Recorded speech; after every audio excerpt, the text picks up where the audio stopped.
Problem ఏమైందంటే ఈ ఎఫ్డిఎన్ఎస్ ఆఫీసర్లు అందరూ ఎట్లుంటారంటే వాళ్ళకి H1B గురించి ఏమి తెలియదు. వాళ్ళకి ఎక్కువ రిటైర్డ్ FBI ఆఫీసర్ కానివ్వండి, ఇమిగ్రేషన్ కస్టమ్ ఎన్ఫోర్స్మెంట్ ఆఫీసర్ కానీ వాళ్ళకి కాంట్రాక్ట్ మీద హైర్ చేసి పంపిస్తారు.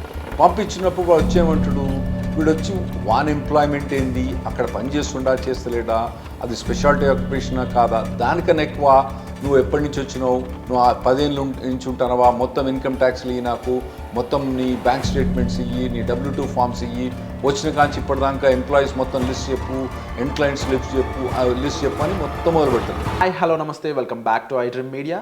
ఈరోజు మనతో ఉన్నారు ఏ పర్సన్ అయితే 30 ఇయర్స్గా లా ప్రాక్టీస్ చేస్తూ ముఖ్యంగా ఇమిగ్రేషన్ లాయర్గా స్పెషాలిటీ పొందిన రాహుల్ రెడ్డి గారు. సో ఆయనతో మనం H1Bకి సంబంధించిన లేటెస్ట్ అప్డేట్స్ అన్ని కూడా తెలుసుకుందాం. So welcome to this episode. Hi sir. బాగున్నాండి. ఫస్ట్ ఆఫ్ ఆల్ ఇక్కడికి మీరు రావడం అనేది we are very happy. Thanks for inviting. So first thing, H1Bకి సంబంధించిన ఇన్ఫర్మేషన్ మీ దగ్గర నుంచి తీసుకోవాలనుకుంటున్నాను. అందులోనూ న్యూ ఇయర్ ఈస్ కమింగ్ 2025, దానికి సంబంధించిన latest updates, new rules, regulations, policies ఏ విధంగా ఉండబోతున్నాయి? ఇప్పుడు first Biden administration January 20th ఖతమవుతుంది. కొత్త administration, Trump administration January 20th వస్తుంది. అయితే నిన్న వాళ్ళు ఏం చేసినంటే పబ్లిష్ చేసిన రెగ్యులేషన్స్, వాళ్ళు పబ్లిష్ చేసిన రేపు పబ్లిష్ చేస్తా అని ఫెడరల్ రిజిస్టర్లో రేపు పబ్లిష్ చేస్తా అని రెగ్యులేషన్స్, ఫైనల్ రెగ్యులేషన్స్ పబ్లిష్ చేసినారు. సో ఇవి పబ్లిష్ చేస్తారు. రేపు పబ్లిష్ చేస్తే దట్ మీన్స్ ఇక్కడ నుంచి 30 days తర్వాత ఇవి ఎనాక్ట్ అవుతాయి. ఆ రెగ్యులేషన్స్ ప్రకారం ఏంటంటే ఇప్పటి నుంచి 30 days తర్వాత ఎనాక్ట్ అవుతాయి. అంటే January 17th కానీ January 18th కానీ January 17th ఇవి యాక్టివేట్ అవుతాయి, వచ్చేస్తాయి, కొత్త రెగ్యులేషన్స్ అని వచ్చేస్తాయండి. సో ఆ తర్వాత ట్రంప్ గవర్నమెంట్ రాబోతుంది. అవునండి. సో ఎటువంటి చేంజెస్ ట్రంప్ గవర్నమెంట్ చేయలేదంటారా? చేయొచ్చు. రెగ్యులేషన్స్ అనేవి ఒక ప్రాసెస్ ఉంటుందండి. ఇప్పుడు నార్మల్గా లెజిస్లేషన్ అంటే లా అన్నది కాంగ్రెస్, అంటే మీరు ఇక్కడ పార్లమెంట్ అంటారు, మేము కాంగ్రెస్ అంటాం. కాంగ్రెస్ పాస్ చేస్తుంది అన్నట్టు. అయితే కాంగ్రెస్లో అంత ఈజీగా ఏవి పాస్ కావట్లేవు. ఎందుకంటే కాంగ్రెస్ అక్కడ మాకేందంటే మెజారిటీ కావాలన్నట్టు. మెజారిటీలో 2 హౌజెస్ ఉంటాయి. ఇక్కడ మనకు ఉన్నట్టు లోక్సభ, రాజ్యసభ ఉన్నట్టు మాకు అక్కడ హౌస్ ఆఫ్ రిప్రజెంటేటివ్స్, తర్వాత రాజ్యసభ మీకున్నట్టు సెనెట్ ఉంటుందండి. అయితే మీకు ఇక్కడ ఏంటంటే లోక్సభలో, రాజ్యసభలో మెజారిటీ ఉంటేనే సరిపోద్ది. అక్కడ ఏంటంటే ఇప్పుడు ట్రంప్ అడ్మినిస్ట్రేషన్ వచ్చేటప్పుడు మొన్నటిదాకా డెమోక్రాట్స్ మెజారిటీ సెనెట్లు ఉండే, కానీ హౌస్ ఆఫ్ రిప్రజెంటేటివ్ వచ్చే మటుకు రిపబ్లికన్స్ ఉండే. అయితే January 20th నుంచి 2 కూడా మెజారిటీ రిపబ్లికన్స్ ఉన్నారు, ఏది ట్రంప్ పార్టీ వాళ్ళే. కాకపోతే ఏంటంటే సెనెట్లో పాస్ కావడానికి ఏదైనా bill other than finance bill కావాలంటే దానికి 60 votes కావాలి. 60 votes కావాలంట. దాన్ని ఫిల్ బస్టర్ అంటాం మేము. అయితే వాళ్ళకి ఇప్పుడు రిపబ్లికన్స్ ఫిల్ బస్టర్ ఓట్స్ లేవు అన్నట్టు. అయితే వాళ్ళు రిజిస్ట్రేషన్ పాస్ చేయలేదు, అంటే ఏదైనా రెగ్యులేషన్ ద్వారా పోవాలి. అయితే బైడెన్ అడ్మినిస్ట్రేషన్ ఏం చేశానంటే ఈ ప్రపోజ్ రెగ్యులేషన్స్ అన్నది October 2023లో ప్రపోజ్ చేసి దాన్ని అట్లే పెట్టుకున్నారు. అంటే నార్మల్గా వాళ్ళు ఏం చేస్తారు, ప్రపోజ్ రెగ్యులేషన్ పెట్టి పబ్లిక్ కమెంట్స్ అడుగుతారు అన్నట్టు. పబ్లిక్ కమెంట్స్ చేసిన తర్వాత వాళ్ళు వితిన్ 2-3 monthsలో పబ్లిష్ చేయొచ్చు ఫైనల్ రెగ్యులేషన్స్, కానీ చేయలేదు. కానీ రైట్ నౌ అంటే ట్రంప్ వచ్చే ముందే దీన్ని పబ్లిష్ చేసి ట్రంప్ వచ్చే 3 రోజుల ముందే దీన్ని ఎఫెక్టివ్ చేసిందండి. దీన్ని ట్రంప్ అండూ చేయాలంటే చాలా ఇబ్బంది పడుతుంది అతను. ఓకే, సో ఒక రకంగా కష్టమనే చెప్పాలి. సో ఈ H1B రిక్వైర్మెంట్స్ అనేవి ఏ విధంగా ఉండబోతున్నాయి, ముఖ్యంగా జాబ్ సీకర్స్కి, అందులో థర్డ్ పార్టీ ప్లేస్మెంట్స్లో ఏ విధంగా ఉండబోతున్నాయి అంటారు? మనకి ఇప్పుడు H1B రెగ్యులేషన్స్ అనేది దాదాపుగా 30 years నుంచి మేజర్ మోడిఫికేషన్స్ ఏమి రాలేదండి. కొద్ది LCAలో కొద్ది మోడిఫికేషన్స్ వచ్చినాయని, కానీ ఈ మోడిఫికేషన్ మాత్రం రెవల్యూషనరీ మోడిఫికేషన్స్ అని చెప్పొచ్చు అన్నట్టు. 2010లో ఒబామా అడ్మినిస్ట్రేషన్ ఒక మెమో, అంటే దాదాపు ఎగ్జిక్యూటివ్ ఆర్డర్ టైప్ అనుకోరాండి, ఒక మెమో పాస్ చేసి దాని ద్వారా కొన్ని ఇంప్లిమెంట్ చేసినట్టు ట్రై చేసిండు. అప్పుడు కోర్టుల కేసు అయిన తర్వాత మళ్ళీ 2018లో అడ్మినిస్ట్రేషన్లో మళ్ళీ ఏం చేసినట్టు వాళ్ళు ఏం చేసినారు, మళ్ళీ ఇంకొక మెమో పాస్ చేసి వాళ్ళు ఏం చేసినారు, ఇంప్లిమెంట్ చేసినట్టు ట్రై చేస్తే కోర్టు కేసు పోతే ఆ కోర్టు కేసు ఆ మెమో మొత్తం తీసి బయటపడేసింది. అప్పుడు ఏమన్నదంటే కోర్టు, ఒకవేళ గవర్నమెంట్ ఏదైనా చేంజ్ చేయదలుచుకుంటే ఎయిదర్ లా ద్వారా కానీ, అంటే పార్లమెంట్ ద్వారా కానీ, లేదంటే రెగ్యులేషన్స్కి ఒక ప్రాసెస్ ఉంటుంది అన్నట్టు, ఒక 2 year ప్రాసెస్ ఉంటుంది. ఆ 2 years ప్రాసెస్ చేసి దీన్ని రెగ్యులేషన్ తీసుకురావాలి. కానీ వాళ్ళు ఇష్టం ఉన్నట్టు ఒక మెమో పాస్ చేసి మొత్తం రూల్స్ చేంజ్ చేయరాదు అని కోర్టు జడ్జిమెంట్ ఇచ్చింది. అప్పటి నుంచి ఏం చేసినట్టే వీళ్ళు కంకణం కట్టుకొని ఏం చేసినారు, ప్రపోజ్ రెగ్యులేషన్స్ అనేది అక్టోబర్ 2023లో ప్రపోజ్ చేసి ఇప్పుడు ఫైనల్గా పబ్లిష్ చేసిన అన్నట్టు. పబ్లిష్ చేసిన తర్వాత అంటే రేపు పబ్లిష్ చేస్తాను.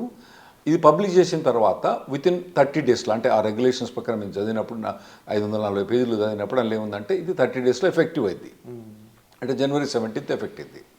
ఇందులో మేజర్ చేంజెస్ మన తెలుగు వాళ్ళు అబ్జర్వ్ చేసేది ఏంటంటే కన్సల్టింగ్ కంపెనీకి పనిచేసేవాళ్ళు అంటే మనం నార్మల్గా అక్కడ మేము H1Bలను 3 డివిజన్స్గా చేస్తామండి. ఒకటేమో ఎండ్ క్లయింట్ అంటాం అన్నట్టు, అంటే ఫుల్ టైం జాబ్ అని కూడా అంటారు. అన్ని ఫుల్ టైం జాబ్ అయినా కూడా ఎండ్ క్లయింట్ దాన్ని ఫుల్ టైం జాబ్. మీకు సింపుల్ ఎగ్జాంపుల్ చెప్పాలంటే ఇప్పుడు కోకోకోలా కంపెనీ ఉంది. కోకోకోలా కంపెనీ డైరెక్ట్ ఎంప్లాయీగా జాబ్ చేసేటప్పుడు దాన్ని మేము ఎండ్ క్లయింట్ అంటాము లేదా ఫుల్ టైం జాబ్ అంటాం. ఓకే, తర్వాత కోకోకోలాలో ఇంప్లిమెంటేషన్ పార్ట్నర్స్ ఉంటారు. ఇంప్లిమెంటేషన్ పార్ట్నర్స్ అంటే టిపికల్గా కాగ్నిజెంట్ కానివ్వండి, ఇన్ఫోసిస్ కానివ్వండి, డెలాయిట్ కానివ్వండి, ఇటువంటి కంపెనీస్ అన్నీ కూడా ఇంప్లిమెంటేషన్ పార్ట్నర్స్ అని అంటారు. అవి కూడా కన్సల్టింగ్ కంపెనీసే. ఓకే, సో వాటిని ఇంప్లిమెంటేషన్ పార్ట్నర్స్ అంటాం మేము. ఆ తర్వాత ఏమైందంటే కన్సల్టింగ్ కంపెనీస్ అంటాం అన్నట్టు. అంటే చిన్న చిన్న కంపెనీ, ఒక ఏబీసీ కన్సల్టింగ్ కంపెనీ ఒక ఇండివిజువల్ని కోకోకోలా ప్లేస్ చేసేటప్పుడు ఏం చేస్తుంది, ఫస్ట్ డెలాయిట్ దగ్గర కాంట్రాక్ట్ తీసుకొని, డెలాయిట్ మళ్ళీ ఆల్రెడీ మనకు కోకోకోలాతో కాంట్రాక్ట్ ఉంటుంది కాబట్టి దాన్ని అంటే ఒక లేయర్ ద్వారా కోకోకోలా పెడతారు అన్నట్టు. ఇప్పుడు ఈ కొత్త రెగ్యులేషన్స్ ప్రకారము ఈ ఏబీసీ కన్సల్టింగ్ కంపెనీకి పనిచేసే ఎంప్లాయీస్కి మాత్రం ఆ H1B ఫైల్ చేసేటప్పుడు చాలా ఇబ్బంది అయ్యే ఛాన్స్ ఉందండి. అది మెయిన్ ప్రొవిజన్ ఇందులో వచ్చింది.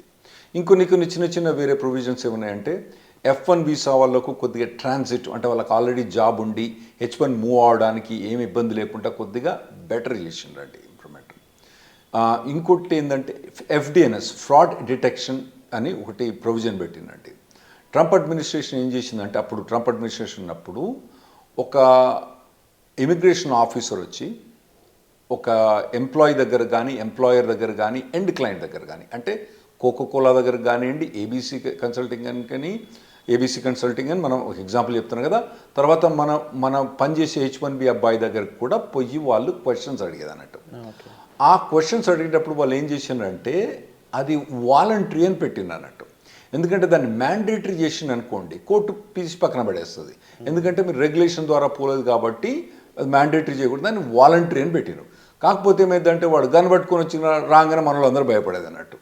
సో దాన్ని మెల్లమెల్లగా అందరూ ఎడ్యుకేట్ అయిపోయారు. అరే నాయన వాడు వచ్చినా అడిగినా మనం అవసరం లేదు ఆన్సర్ చెప్పడానికని ఫ్రాడ్ డిటెక్షన్ యూనిట్ అని పెట్టినట్టు. అది మెల్లగా వాటర్ డౌన్ అయిపోయింది. ఎందుకంటే ఎంప్లాయర్స్ కానీ ఎండ్ క్లయింట్స్ కానీ ఎంప్లాయీస్ కానీ అందరు ఎడ్యుకేట్ అయిపోయారు. అరే ఎందుకురా నాయన వాడు వెబ్సైట్లో క్లియర్గా చెప్పేసిండు కదా వాలంటరీ అని, మీరు ఎందుకు చేస్తానంటే అది వాటర్ డౌన్ అయిపోయింది. ఇప్పుడు వాడిని రెగ్యులేషన్ ద్వారా తీసుకొచ్చిండ్రు. రెగ్యులేషన్ ద్వారా తీసుకొచ్చినప్పుడు ఏమైందంటే ఇప్పుడు మ్యాండేటరీ అయిపోయింది అన్నట్టు. ఎంప్లాయర్స్ అంటే ఏబీసీ కన్సల్టింగ్ కంపెనీ కనుక ఒకవేళ కోఆపరేట్ చేయకపోతే వాళ్ళ కంపెనీ H1B డినై చేస్తారు. ఎంప్లాయీ మనోడు ఉన్నాడు, శ్రీనివాసరావు గారు ఉన్నారు. శ్రీనివాసరావు గారి దగ్గర పోయినప్పుడు అడిగినప్పుడు శ్రీనివాసరావు కనుక మొత్తం జవాబు చెప్పకపోతే ఆ H1B డినై చేస్తారు. అట్లా ప్రొవిజన్ పెట్టింది అన్నట్టు. ఇదివరకు ఏంటంటే మనకి FDNS అనేది ప్రతి 20 కేసులకు ఒక కేసుకు FDNS అయ్యేది. ఇప్పుడు వాళ్ళు దాన్ని FDNSను ఎలాబరేట్ చేసి వాళ్ళు ఇంకేమంటారంటే consulting companies specially ABC consulting company, నేను డెలాయిట్ అంటలేను, ఇప్పుడు కోకోకోలా డెలాయిట్లో ఏబీసీ ఉంది కదా. ఓకే, దాంట్లో ఏబీసీ కన్సల్టింగ్ కంపెనీ కనుక ఫైల్ చేస్తే FDNS అన్నది మ్యాండేటరీ అంటే కంపల్సరీ అని వాళ్ళు ఇప్పుడు ప్రొవిజన్ పెడతాను నేను. సో ఇవన్నీ ఎట్లా ఇంప్లిమెంట్ అవుతుంది అన్నది మేము చూడాలి వాళ్ళు ఇంప్లిమెంట్ చేసినప్పుడు. ప్రాబ్లం ఏమైందంటే ఈ FDNS ఆఫీసర్లు అందరూ ఎట్లుంటారంటే వాళ్ళకి H1B గురించి ఏమి తెలియదు. వాళ్ళకి ఎక్కువ రిటైర్డ్ FBI ఆఫీసర్ కానివ్వండి, ఇమిగ్రేషన్ కస్టమ్ ఎన్ఫోర్స్మెంట్ ఆఫీసర్ కానీ వాళ్ళని కాంట్రాక్ట్ మీద హైర్ చేసి పంపిస్తారు. పంపించినప్పుడు వాడు వచ్చేయమంటాడు, వీడు వచ్చి వాన్ ఎంప్లాయ్మెంట్ ఏంది, అక్కడ పనిచేస్తుండా చేస్తలేడా, అది స్పెషాలిటీ ఆక్యుపేషనా కాదా, దానికన్నా ఎక్కువ నువ్వు ఎప్పటి నుంచి వచ్చినావు, నువ్వు 10 ఏళ్ళ నుంచి ఉంటానవా, మొత్తం ఇన్కమ్ ట్యాక్స్లు ఇయ్యి, నాకు మొత్తం నీ బ్యాంక్ స్టేట్మెంట్స్ ఇయ్యి, నీ W2 ఫామ్స్ ఇయ్యి, వచ్చిన కాంచి ఇప్పటిదాకా ఎంప్లాయీస్ మొత్తం లిస్ట్ చెప్పు, ఎండ్ క్లయింట్స్ లిస్ట్ చెప్పు అని మొత్తం మొదలు పెడతారు అన్నట్టు. అయితే నార్మల్గా ఎఫ్డిఎన్ఎస్ ప్రొవిజన్ ప్రకారం ఓన్లీ ఆ పర్టికులర్ ఎంప్లాయీ ఆ పర్టికులర్ ఎండ్ క్లయింట్ దగ్గర పనిచేసేటప్పుడు ఒకవేళ అక్కడ స్పెసిఫిక్ డిగ్రీ అవసరం ఉందా అవసరం లేదా అని అడగటానికి వాళ్ళకి రైట్ ఉండేది. కానీ ఇందులో చాలా వాడు ఎలాబరేట్ చేసి వాళ్ళు ఎఫ్డిఎన్ఎస్ ఆఫీసర్స్ వచ్చి అడిగేది. ఇంకోటి ఎంప్లాయర్ దగ్గర పోయినప్పుడు కూడా ఆ ఒక్క పర్టికులర్ ఎంప్లాయర్ కాకుండా 100 మంది ఎంప్లాయీస్ ఉన్నారనుకోండి, అందరు ఎంప్లాయీస్ లిస్ట్ ఇయ్యి ఎక్కడెక్కడ పని చేస్తా అని చెప్పని వాళ్ళు కొద్దిగా హరాస్ చేసేది అన్నట్టు. మెల్లగా ఎంప్లాయీస్ అందరూ ఎడ్యుకేట్ అయ్యారు. కానీ ఇప్పుడు ఈ ప్రొవిజన్ ప్రకారం రెగ్యులేషన్స్ పాస్ చేసిన దాంట్లో ఎఫ్డిఎన్ఎస్ పోయి అక్కడ ఎంక్వైరీ చేయాలనే ఉంది, కానీ వాళ్ళకి క్లియర్ డైరెక్షన్స్ అన్నది ఇందులో ఎక్కువ ఇవ్వలేదు. వాళ్ళు అప్పుడు ఏం చేస్తారంటే వాళ్ళు ఎక్కువ క్వశ్చన్స్ అడిగి అన్నెసెసరీగా బర్డెన్ చేస్తారు అన్నట్టు. ఇంకోటి ఇందులో ఏంటంటే నార్మల్గా నేనేం చెప్పినప్పుడు ABC consulting company, Deloitte, Coca Cola ఉన్ను శ్రీనివాసరావు అంటే ఈ నలుగురిట్లో కూడా వాడు ఎఫ్డిఎన్ఎస్ ఆఫీసర్ ఇంటర్వ్యూ చేయొచ్చు. సరే ఏబీసీ కన్సల్టింగ్ కంపెనీ అంటే సరే కంపెనీ ఎంప్లాయీస్ అందరూ వాళ్ళు కోఆపరేట్ చేస్తారు. శ్రీనివాసరావు గారు ఉన్నారు కదా, మరి శ్రీనివాసరావు గారు ఎంప్లాయీ కాబట్టి కోఆపరేట్ చేస్తారు. డెలాయిట్ అంటే చెప్పలేము వాళ్ళు కోఆపరేట్ చేస్తారో చెప్పలేము. కోకోకోలాగా అయితే అసలే కోఆపరేట్ చేయదు. అటువంటప్పుడు ఏమైంది అన్నది డౌట్గా ఉందన్నట్టు. సో ఇవన్నీ ఇంప్లిమెంటేషన్కి వచ్చినప్పుడు తెలుస్తూ ఉంటుంది, ఇబ్బందులు అవుతా అంటే తెలుస్తూ ఉంటుంది. అయితే ఇదివరకు ఎఫ్డిఎన్ఎస్ అయినప్పటికీ ఇప్పటికి చాలా డిఫరెన్స్ ఏముందంటే వాళ్ళకి ఇప్పుడు రెగ్యులేషన్ ద్వారా వచ్చినాయి కాబట్టి ఎక్కువ పవర్స్ ఉన్నాయి ఇప్పుడు వాళ్ళకు. దీంతో మనకు చాలా ఇబ్బంది మన ఎంప్లాయీస్ కానీ చాలా ఇబ్బంది అయ్యే ఛాన్స్ ఉందండి. సో ఓవరాల్గా రిక్వైర్మెంట్స్ అనే పరంగా చూసుకున్నా లేకపోతే వచ్చే చేంజెస్ చూసుకున్నా అందులో మళ్ళీ మీరు కాంట్రాక్ట్ ఆఫీసర్స్ వస్తున్నారు అంటున్నారు. వాళ్ళు ఎటువంటి విధంగా అంటే వాళ్ళ విధానం ఏ విధంగా ఉంటుందో ఇంకా చూడాల్సి ఉంది. సో ఇంటిమిడియేటింగ్ ఉంటుందండి, ఇంటిమిడియేటింగ్ ఉంటుంది, ఇంకెక్కువ భయపెడతారు రెడ్డి గారు అయితే. వాళ్ళు ఈమెయిల్ చేసి ఏమంటారంటే నాకు విత్ ఇన్ 4 hours జవాబు చెప్పమంటారు. మేము ఇదివరకు ఏం చెప్పేదంటే మేము రెస్పాన్స్ ఏం చెప్పేది కదా, నేను అసలు జవాబు చెప్పేవాడిని కానీ మరి 4 గంటలు జవాబు చెప్పాలంటే నేను నా పనులు పెట్టుకుని నేను ఎట్లా జవాబు చెప్పాలి, ఇది వాలంటీర్ కదా వాళ్ళని రెస్పాండ్ చేయమని చెప్పేది. సో ఇప్పుడు అట్లా చెప్పడానికి వీల్లేదు. మేము వాళ్ళకి గైడ్ లైన్స్ ఏమున్నాయో తెలియదు. వాడు 4 గంటలు అంటే మరి 4 గంటలు ఎప్పటి నుంచి ఇన్ఫర్మేషన్ అంతా తీసుకొచ్చి ఇవ్వాలి కదా వాడు. True sir. And somehow thank you so much for the information sir. So and వచ్చే ఎపిసోడ్లో స్పెషల్ ఆక్యుపేషన్కి సంబంధించి H1Bకి ఏ విధంగా ఉంటాయో కూడా తెలుసుకుందాము. సో వచ్చే ఎపిసోడ్ కోసం stay tune. Thank you so much.